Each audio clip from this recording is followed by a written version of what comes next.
Okay? So, let's have problem 4-16. So, ang tinatanong sa atin dito, magkano daw yung overhead cost ni P after ng allocation ng mga cost ng support services? So, base dun sa problem, ah, si P ay tumatanggap ng 30% ng services ni Y. So, that means 30% ng cost ni Y ay i-allocate natin kay P. So, 30% times 30,000, that's 9,000.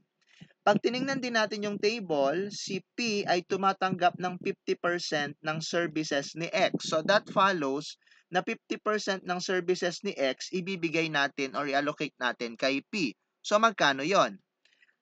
Kumputin muna natin yung magkano ba yung cost ng Department X.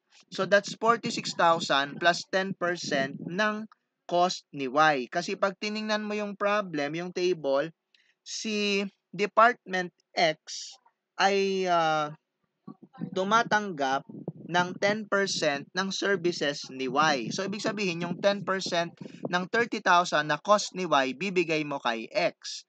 So, idadagdag mo yun dun sa 46,000.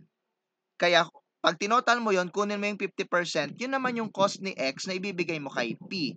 So, that will be 24,500.